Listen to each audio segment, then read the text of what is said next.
Justin Kavanaugh is a coach, and his specialty is in the area of speed, and speed in different areas of different sports.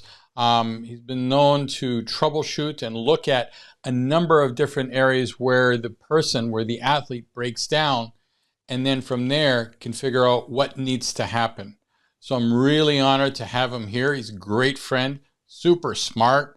Let me bring you on here. Justin, thank you so much for coming. Dr. Ken, appreciate it, and thank you. Absolutely. So let's get right into this. So the whole purpose of me putting on the summit is that how do you build professional referral relationships? So from yourself, you mentioned before that, this is your 5th Olympic cycle that you're going to be having athletes at the Olympics.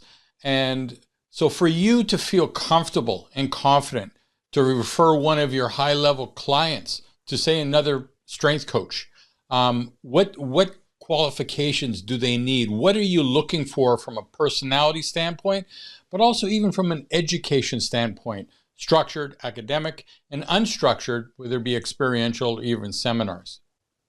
Sure. I think that in my situation, everything stems off of trust. And when you want to work with a coach, a physio, a chiropractor, or another specialist, I think the highest priority is to make sure that your philosophies are aligned. And it's really difficult to find out what someone's philosophy is right off the bat, because people could give you these canned responses. But what you're really probing is you're asking questions to other coaches, and you're asking them for the purpose of trying to figure out what their core philosophies are. Mine is athlete comes first. We have a thought process in our building that says, we are the one place where the coach's agenda is the athlete's goal. And anyone that comes between that, right, is somebody that we don't want to be a part of. But if you want to help facilitate that, whatever the athlete's goal is, we're okay being on board with, because it will naturally navigate you to the answer. But you have to really find out what the philosophy of the other person is, because if they're conflicting ideologies, even if you like the person and they might do great work, at some point you're going to reach a chasm and they're going to separate. And those are the relationships that you think about long-term that you work with people that can become problematic. So how do you find someone's philosophy? What are some of the questions or strategies that you do if you were to sit down with someone? It's less to do with their credentials. It's more to do with, why are you doing this? It really is. I mean, if it's financial gain, is it a notoriety play? Is it you like to help people? Because if they say, I really like serving clients, then let's serve them. Let's actually serve them. Let's do what a coach's job is, which is take someone from point A to point B, and who cares who gets the credit? But if it's a credit-based business, if it's how much money am I getting because we're going to, work with a boxing athlete and they have a lot of money and there's a lot of margin in that sport, or we're working with a track and field athlete and the glory, it's the most recognized Olympic sport in under 10 seconds. That's the greatest viewership on national television, but there's no money in it. Well, then what are we doing it for? And nobody really cares if you lose. So if you can't help my athlete win, I don't want you to be part of the team. And the questions for me come down to, why is that person doing it? And then you really start to it's a layered approach. You can't expect to just say, Dr. Ken, what's your philosophy? And then just ramble something out and be like, I resonate with that. Let's go with it. And what you normally do is basically start to ask questions that are situational. And if those answers are aligned with the philosophy that they initially intended to present, then I feel more comfortable. And a lot of that comes down to just congruency with the person's actions and their answers. Because oftentimes someone can say whatever they want. What would these questions be? So I would, first off and say, athlete has a hamstring injury. What would what are you thinking about doing? Would you take a look at it for me? And if I ask somebody to look at one of my pros or Olympic athletes, would you take a look at him for me? And their first response is, well, let's schedule you on the calendar. Or if it's, yeah, sure, let's talk to my assistant. Or sure, do they take insurance? Do they have insurance? If these are the responses that we're getting, then I know that they're business logistic questions, right? Which means that his ideology comes from a foundation of business. If he turns around and says, sure, I'd love to help, let me show you how I do that. Then it says, okay, this is a path that I actually approach my business, but I would love to still do it. It's just knocking down that first domino.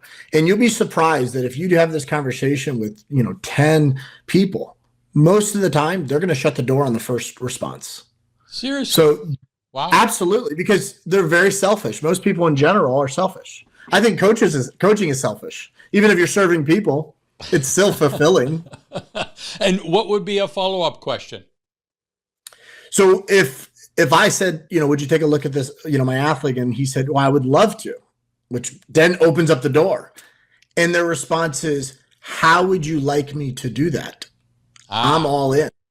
Wow. That's a power question. Yeah.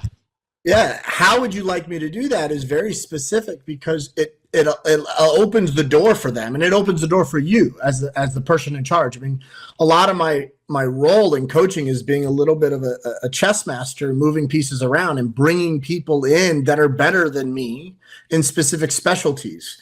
But whether you're better than me or not means nothing if you don't have the best intentions for my athlete. Okay. And from an academic and also an experiential, just having experience in mentorship, what would you be looking for, as far as one of the elite, coaches that is out there, especially in the speed world, because there's so few, and there's literally legends, like Charlie Francis was a real legend in that area. And he was more than willing to share, anything with anyone, as you know, because, you knew him personally also. So what are some of the different things that you would say, what, this person has learned from this person, or read these books, or took these seminars, mentored with this person? What would be a good experience if someone says, what, I'm a strength coach, I really want to focus in on speed and how to make someone faster? What would you recommend? So I think that when you start looking at credentials, right? Credentials builds confidence with people, but experience is more important. And in my career, like you mentioned, my relationship with Charlie, I'm an adult now. I'd like to think so. My wife would argue with that. But my relationship with him was very youthful. Like, it was very young in regarding my approach. I don't know what I knew now. I don't know now. Like, I didn't know what I knew back then. I didn't have the same perspective of things. As you become more experienced and more credentialed, you see things differently. You look down on stuff and you start to have a better perspective and a different viewpoint. So anybody could say, I worked with this person, and then you just rub shoulders with that person. You could I've seen people just shake a hand with somebody, take a picture, and they claim that they did everything for that person as an athlete.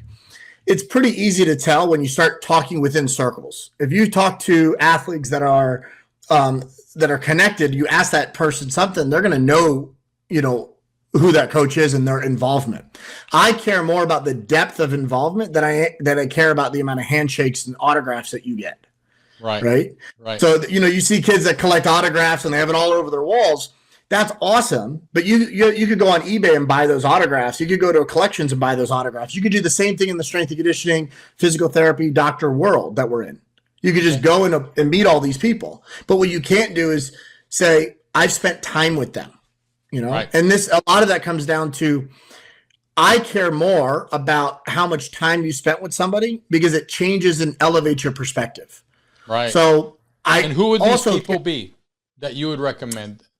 I would care more about people spending time with someone that is in the trenches than in the classroom presenting the textbook. So if you tell me you have a 4-year degree or an 8-year degree and you're a doctor, that's great. And I think that those foundational principles will help guide you along the way. But if let's say you got a degree, but then you, instead of getting your doctorate or a master's degree in strength and conditioning, and you wanted to get some actual hands-on work, and you spent every single day for 6 months. I'm not asking you to spend 3 more years, but if they spent 6 months in your clinic, they're going to learn a lot more than they did getting a doctorate degree. Right. Now they're going to lose some kind of foundational principles that they have to kind of maybe get later on, which I think the PT or trainer community, they do that a lot. They fast track their education by getting these certs, and they automatically think that they're a physical therapist or a chiropractor. And that's very superficial, and that causes a lot of problems because they don't know what lane they're in.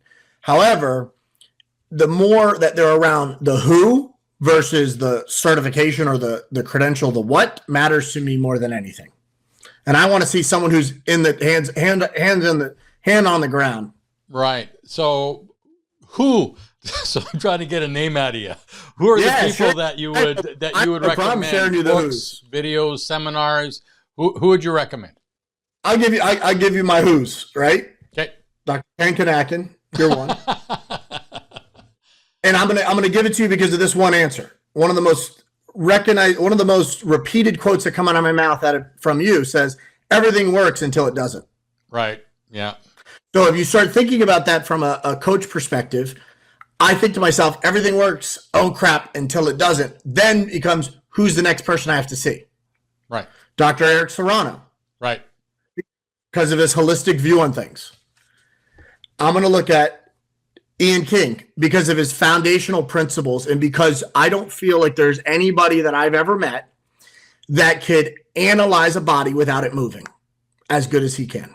Really? And I'm not talking about from a chiropractic standpoint or a physical preparation standpoint. I'm talking about from an energy standpoint. I've not met a human being on this planet that could walk in a room and go, I could turn him into a champion, or that guy doesn't have it better than Ian King. Nobody.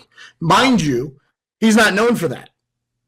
Huh. But I've been in a room where I could literally just sense his energy and go, he sees something that I don't see. And when someone sees things that I don't see, and I'm known for a coach's eye associated with speed, which means things happen at full speed, then I'm impressed. Right. And Hank Krajinoff, who's a very, very well-known speed coach. He's retired multiple times and he's now back and getting ready for the Olympics this year in Tokyo, which is amazing. He's out in Holland, the best in the business. And you know, these guys are the best because they're recognized for one thing, but when you meet them, Hank wrote a book on essential oils last year. And you're like, what does that have to do with speed training? Right? That's awesome. It's fascinating. Dr. Irina Korsavskaya, I referenced her numerous times because of her work in she was part of the Race for Space and the cosmonaut program in Russia. And she's helped develop technologies that have helped heal people, like the body's ability to heal itself. There's the people that are like way outside of your field, but that are the best at what they do. You need to spend time with those people.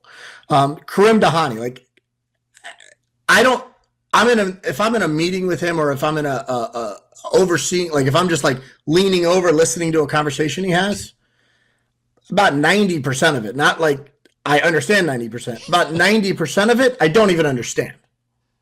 Yeah. And then the 10% I thought I understood, I misunderstood. So it's so fascinating to me to be around people that have a depth of knowledge, but also a wide base. And I think the reason why they have such a wide base is because they have kind of taken their ego out of the equation. They basically said, I'm doing everything to serve my clients or my coach or my athletes, and they're going to find the best person to get those resources. And just like when we asked for a referral or we looked for the relationship that we're interested in to help our clients, we got to do that out of search for what is the best for our athlete. Right. So let's go into, for you, you being, one of the top coaches, dealing with a lot of athletes, no doubt, and especially, you get a lot of athletes ready for the combine and, NFL and college and university. Obviously, there's going to be injuries. So What do you look for as far as, I'm going to try and find a good chiro, good physical therapist, good massage therapist. What are the different components that you're looking for? Yeah, so I would say there's two things. Number one, I want to make sure somebody is actually a specialist. So that's my first thing. They are absolute specialists, meaning they could take something and they've seen a bazillion shoulders and they know how to help them. If I'm bringing somebody to them, I want to make sure I can address it quickly. And then the other aspect of it is, even though they're a specialist, they have a generalist viewpoint where they could then maybe use. Some people are not gadget people. They don't like tools or technology, and that's fine. If they have great hands, amazing on them. But oftentimes, chiros, physical therapists, they get pigeonholed into technology and they only know how to use a percussor. They only know how to do dry needling. They only know how to do ART. And I have nothing against any one of those modalities. But if you go to some of those specialists, the people that are absolute, and you know them, right? Yep. Whether it be ART or not, if you go to someone who's trained by the best, they actually have different angles or approaches to that same, methodology that were presented at a course. Right.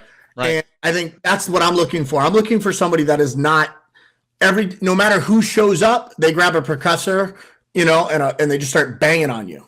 Or no matter who shows up with a soft tissue injury, they're dry needling it until you're in pain. Right. Or no matter who shows up at their door, you have bruises because they just did cupping, and then the athlete leaves with tape. Right. That's not physical therapy. That might as well be torture because they're not helping the athlete if they're doing things to make them happy. Right. Right. So I want to make sure I see a physio, a doctor, a chiro that is not so, pigeonholed in a methodology that the only thing they know how to do is use the technology to enhance the experience. You know what? I really agree with that because a lot of times, we get limited, and that happening in our own profession where we just adjusted as far as a chiropractor and we left the soft tissue alone, really didn't even acknowledge it. And now we're starting to see it more and more where there's adjuncts. And so do you have, say, different chiropractors or physical therapists that say, you know what, this person is a back, physio, this person is, he's a chiro, he's fantastic for cervical, issues or concussions. Do you have a group, a network of different health professionals that you actually go to based on their specialty and their interest? Yeah, so I'm gonna break this down into 3 components, and hopefully this will build everybody's network. So if you ask me, so I run a business, so not just a single coaching program, but I run a business that I have to know every mechanic, painter, plumber in my area. Because a parent or an athlete is going to come to me with a car problem, a mechanical problem or a house problem. And if they expect me to help them with their training, they're going to expect me to, hey, do you know somebody that's good? And we always have to know somebody that's good. But in our professional world, we don't know who the best doctors are, the best physical therapists are, the best chiros, the best nutritionists in our area. It's mind-blowing to me. Right. So everybody should have in the middle of the circle, there should be you, right? Yeah. And then right on the outside of the circle, there should be all of the types of services that you don't provide. I don't provide chiropractic care. But you are definitely sure that your clients at some point within the work that you do with them are going to need. Right.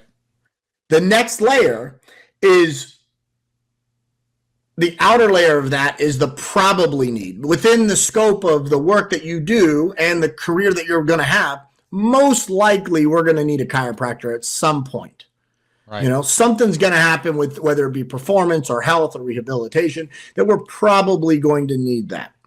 And then on the outer layer, there's the may need. If you're an elite level athlete at the highest level, you may need an agent, right? Right. If you do this training and athletic performance or career as an athlete for so long, you may need a surgeon, unfortunately, right? You may need to know who to go to get evaluated, by an MRI and see a picture. And I can't look at a picture the same way you could or the same way Dr. Schuler could look at it. So the first thing I do is I look at those rings, and the first ring being the definite circle of service, I need to know exactly who I have. So for me, it's PTs, right? Physical therapist, and physical therapists with specialties. So somebody in your neck of the woods, Maylin, right? Maylin Donovan, who you know well. Yep. She's not known for this, but I do not know many people that could work a shoulder as good as she. Yeah, she's good. But she's not known for shoulders, or she's not known for back. She's not known for knees. She has got a general presentation to the world for a lot of really good abilities. But at the highest level, if you work on her work that she does on the shoulder is unbelievable. Oh, it's great. And I think what's often interesting is people market themselves as certain things, but when you go to them, they're like, I got this. Right. And when someone says, I got this, it gives you a sense of confidence. Right. So I'm looking for somebody that is in the most common areas that my athletes might deal with. So for necks, Dr. Tom Schuler is the spine specialist. He runs a spinal research center here in the United States, but he's actually the best cervical spine doctor that I've ever met. Wow. And so he's the guy I would go to. If you're trying to do non-invasive work and you want to work on backs, there's a guy up in your neck of the woods that's pretty good too, right? And Stu McGill's kind of checked that box. Yeah. And I think that everybody has to have that like definitely need circle dialed in. And I look at nutritionists. I look at people that are, Jason Deere is a great example of somebody, if I'm going to do supplementation, he's the guy I go to. And he's very aligned philosophically with Dr. Serrano because he spent a lot of time with Eric. Good. So somebody who has spent a lot of time with somebody who I look up to or somebody who I've spent time with, and those philosophies align, I know that we're immediately speaking a common language. Right. And that allows us as coaches to move faster, where we don't have to spend time understanding your jargon. Because there's a lot of coaches and a lot of physios and a lot of trainers that will talk to you like they're smarter than you. And I'm just like, look, I don't have time for that. My athlete doesn't care about all of these amazing scientific jargon that you just used. Right. If it doesn't help me, stop wasting my time. So I would break up those three rings and make sure that you write those down and then start to analyze who those people are in your world. I like that. I really like it because it's such a great visual that, you got yourself and then you keep going out based on the need, the intensity, the specialty, the proximity, as far as how close are they? If they're too far, that makes it, unreal. And when you start to think about you in the middle of this ring and then other people on the outside in different layers of that kind of orbital system, what you'll realize is that if you are always triangulating those conversations between those specialties, they're going to always point back to you, which will allow and help your business. Even if you're not serving the client, you could actually refer out and that network will help you. So if I get a client that comes to me and says, I would really like to work with you. And I said, based upon what I see, you're better off working with somebody else. And that someone else is somebody that I've already got a relationship with. I know it's going to come back to me tenfold.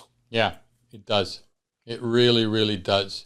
And so let's go into that in the sense of, there's going to be a lot of people that are going to be watching these videos that are looking for a good strength coach, a good personal trainer, a good coach in general. What are some of the different attributes? What are the different questions that someone could ask this, as far as, this person seems really, really good. What recommendation would you give a high-level athlete or even a low-level athlete? It doesn't really matter.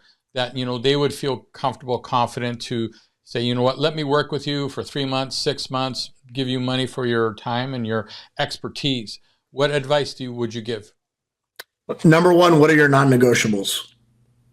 Right? So for me, a non-negotiable is not necessarily exercise selection. It's not necessarily, it's understanding first and foremost, like what's their injury rate? What's their success rate? And the reason why I say this is because the majority of people do not win. And I say this with an arrogant, cocky mentality. The majority of trainers, the majority of strength coaches, the majority of performance experts, or whatever you want to call them, they don't win because there's just not enough room for winning. The same group of people, year in and year out, win almost every time. I am as confident as it comes when I say I am one of those people. Right. And it doesn't matter if it's figure skating or speed training or strength sports or team sports, I'm going to win and I'm going to find a way to win. And even though there are people that have amazing resumes, they still sometimes don't win. And there's something to be said about that. They have all of the ability. They have all the expertise. No one's going to follow those people. They lose. They sound good, but they're very short-lived careers. The majority of my clients I've had for years, almost a decade plus, some of them. Wow. That says a lot. That does. That says a lot. And I think that it's interesting because you could take a person and just do quick transitions with them. You could take a person that's already a strength coach and he's getting only successful people already. How much success are they having after you? Right. And how can you take somebody and transform them, like, and develop them from a youth age all the way to the pros? There's people that are better at youth athletes than I am. They're just better. They have better personalities. They're nicer. Because that window of training is about fun. It's about experience. It's about enjoyment. And I wouldn't say I'm the most fun guy to be around, especially if my pursuit of excellence is at a certain level. My standards are higher than most people. Well, my winning rate is higher than most people too. So I want to see the people that are very successful. And if you look at the CFL, Canadian Football League, there's a reason why Danny McManus is very successful. He's he was a player there, but he's now in the front office. Wherever he goes, whether it be Hamilton or Ontario, they start to win. It's not that hard to figure out in hockey, in baseball, in soccer, in American football. There's a reason why Nick Saban wins. He doesn't do everything right, but his standard for excellence is so high that being average is just not acceptable. Wow. So look at your strength coach's winning record and then look at the retention and the injury rates. Actually, that's really, really important. Ian King talked about that also. I interviewed him yesterday, and he said, you know what? His whole focus is to try and take an athlete to 5 Olympics, which is 20 years. And at the end of that, they retire, not because they're injured, but because they're just done. They just don't want to do it anymore. And I think that's really, really important, that you think long-term and you find out what the actual athlete wants, and how bad do they actually want it, in the sense of. And here's a great example for everyone listening.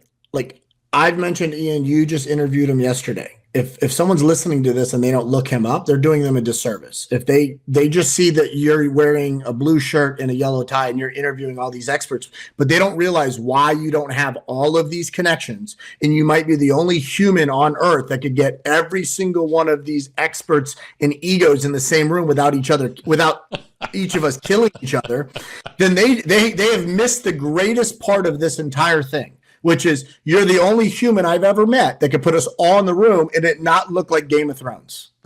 That's true. Right? And we're all laughing and joking and high-fiving people. And we thought, like, oh, my God, I didn't think I liked that guy. And until Ken puts us together, it's the greatest thing in the world. So that's the first piece of advice I'm going to be comfortable giving. And the second thing is, you talked about Ian putting somebody in 5 Olympic cycles. Ian's been coaching longer than I've been alive. That's awesome. Give him the credit. That's great. And I obviously think that he is at a different level, and that's amazing. And there's a lot of people like that. But that I'm looking for wisdom, right? So I want to fast track my young career. I'm in this for 20 years. Next year will be 20 years of me doing this. Wow. You talked about the book that you pushed me to write. Remember? That was 4 years ago. That book's out. That book was that's 4 years ago. Yeah. And you're the one who pushed me to write it. And you're like, it's been that long? I'm like, yeah, it's been that long. So if I listen from Ian, I've just fast tracked my education. That doesn't mean I get to fast track my results. So I take that a very similar approach. I have a kid right now, Jason Rogers. He's a 2-time Olympian. He's getting ready for his 3rd Olympics in Tokyo. He's a 100-meter runner, right?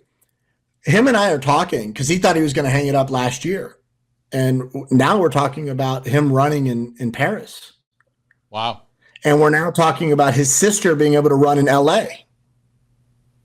And he's talking to me about, what do I have to do so that my sister could run in LA and I could be in a position to where my daughter would want to do this?